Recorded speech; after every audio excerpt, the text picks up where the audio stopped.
Fellow traders, 'tis I, TheRumpledOne, coming to you on Friday, November the 14th, the year's 2025. Let's talk trading. Weekly wrap up. These videos are for educational purposes only. Your results may differ from mine. As always, I hope you had risk management in place this week while you were trading so you didn't lose more than you were willing to lose on a trade or during a trading session. So if we jump right into the weekly, we take a look at the dashboard and we can see there's still three pairs where the gap did not fill, and they're all yen pairs. New Zealand yen, Canadian yen, and the Australian yen. Notice that the price dipped down below the weekly pivot and the weekly midpoint, but is now risen above. In fact, we got into the lower wick zone of the previous week, and we're above it right now. In fact, see, are we on the candle body or are we in the upper wick zone? We're in the candle body. If we take a quick zoom out to the month, we're 32 pips above that monthly open, 58 off the high, 148 off the low. Notice we've crawled out of the previous month's lower wick zone.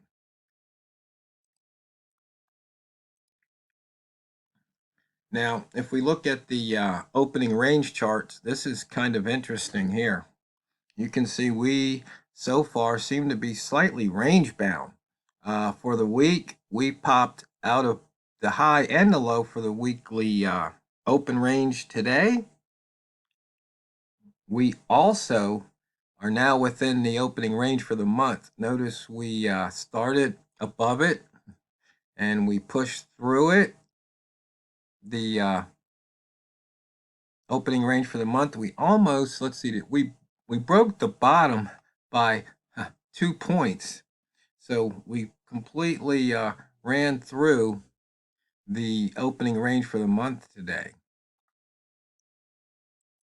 Taking a look at the year, this is interesting. Right now, we're 648 pips above the yearly open, 631 off the high, and 1,059 off the low. Because we got really close to that yearly midpoint, and we reversed course. That's on the pound. We had an inside bar 9 days ago. We are now within that inside bar range once again. Notice this week we've broken out of that inside bar range pretty much every day. Now today it was only a couple pips below, or a couple points below the low, but that's still a breakout. Now some people go, that's a false breakout. Well, I'm using the strict definition. If you cross the line, you broke out.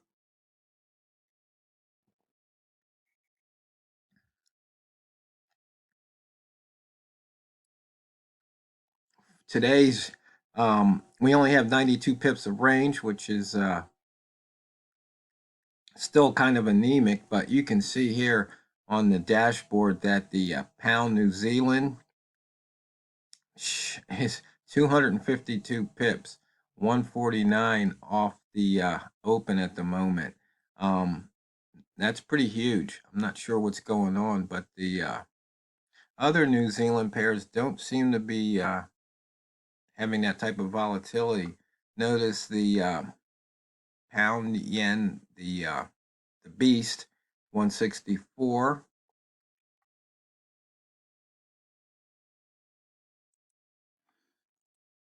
And looking at the buy zone here, we can see that price crisscrossed the daily open once. Notice we are crisscrossing that weekly open here. So you weekly open crossover traders, you could definitely be popping it for 4 or 5 pips or more on those crossover trades in both directions. It's almost like price can't make up its mind this week.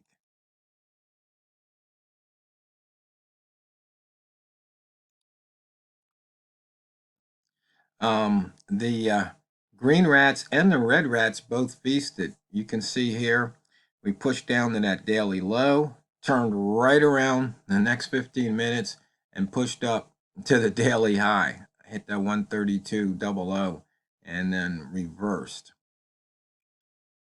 And it came, so there was a feast, and then a feast, then another feast, and another feast. You can see here just touching that rat zone.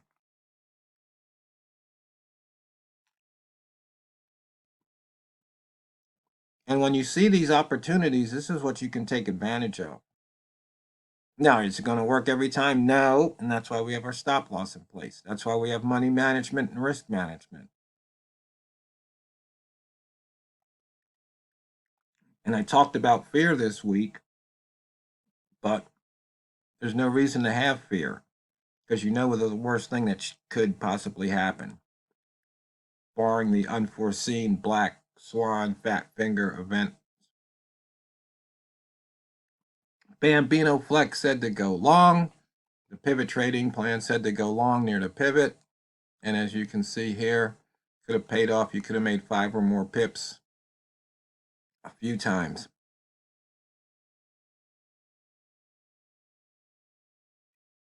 Notice price near S1 bias long, and these 3 H4 candles you can see here, it hit S1, and each time it shot around good for 20 or more pips.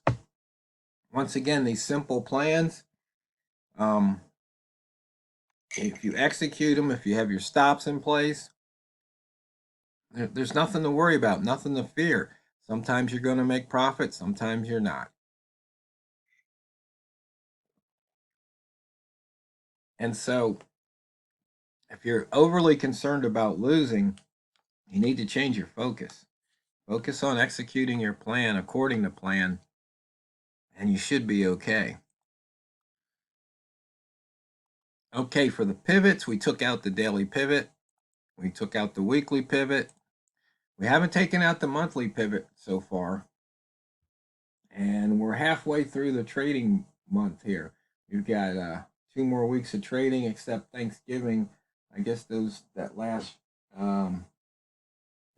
Thursday of the month probably won't see too much action then.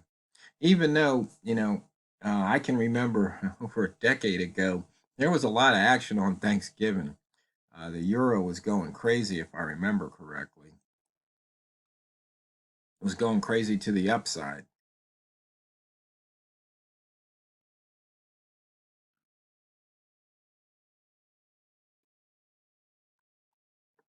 Notice right around here, the previous day's midpoint. We've been crisscrossing that horizontal line.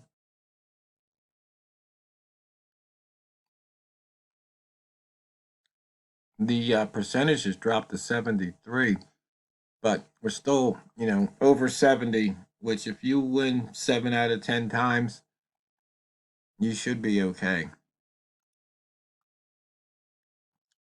Weekly range, anemic at the 16th percentile. High minus previous high, 41. We did not break out of the previous low. For the rats, high minus close for the red rats, 59. Close minus low, 73 for the green rats. The weekly open crossover traders, high minus open, 71 for the north, and 61 open minus low to the south. Looking at some simple price action here. You can see we're just kind of waffling back and forth. Notice how these M30 candles are getting covered. Notice we had this big bar here, and price almost returned to the open. That was close enough. Let's see, that open was 31.21. This low was 31.22. So within a pip or two, that's not bad.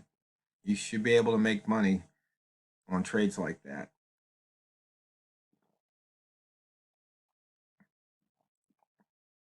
Notice trouble closing above the 31.75 psychological level, but we closed below the 31.50 a couple times.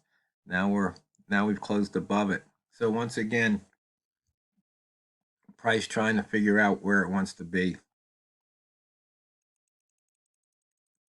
I have a sneaking suspicion that they're going to try and get this back up to the 133. I don't really know why. I just have that sneaking suspicion. Higher, low, lower, high trades here. You can see, a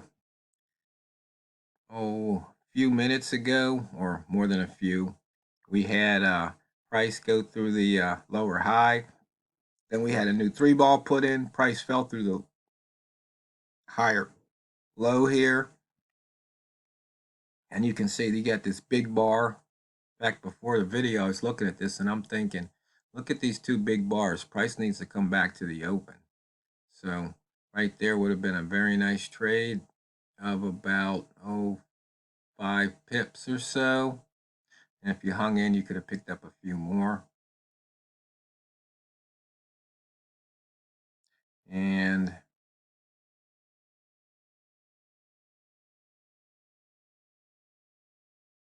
I don't see anything else that's screaming at me, except, I do see something here. There's the close. There's the open. There's a gap that needs to get filled. Maybe it fills as we watch here. Okay, we have not pushed the range for the month or the year-to-date accumulated range. We're still at 1689. And if we take a look here, so the range by month, we're at 206. So the ATR percent, we're at 44. So the lowest this year was in September at 82. Now we're only halfway through the month, so we'll see maybe if we can how far up that ATR percentage moves. Yeah. Close minus open percent, 5.16. So, I mean, if you set and forget for the year, making 5% on your money isn't anything really to write home about, but it's probably better than what the banks and money markets are paying. But remember, once again in June, I think we were over 10, close to 11, if I remember correctly. So that's when sometimes you just need to know when to take profit off the table. Okay, let's zoom out to the month. Okay, we've got a lower high, lower low, but we have a green candle, which means this is what I like to call a sucker bar. And I usually don't want to trade sucker bars because you could get suckered.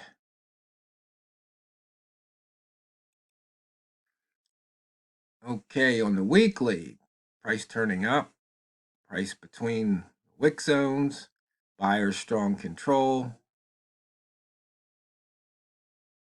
Got a higher high, higher low. So you can see here, there was a turn trade. Took that trade, either breaking the high or breaking that close. You were rewarded. Drop down to the daily. We got a lower high, higher low. That's an inside bar. We crossed below the daily pivot and the previous day's midpoint.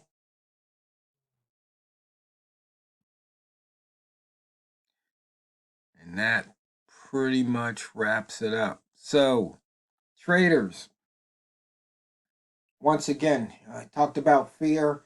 You really have to eradicate that fear if you want to be successful.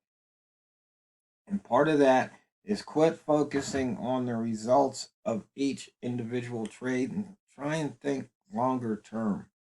Okay, so you lost a trade. Big deal. Even if it's the first trade of the day, you can get it back. You don't have to revenge trade to get it back. Just stick to your plan and let the market do the heavy lifting for you. So, fellow traders, I'm going to wish you all a fun and safe weekend. And here in the northern hemisphere, it's getting colder, so everybody stay warm. And when you come back to trading, I want you to always remember and never forget, it's not what you trade, it's how you trade it. So go out there and drain the banks. This is the Rumpled One, over and out.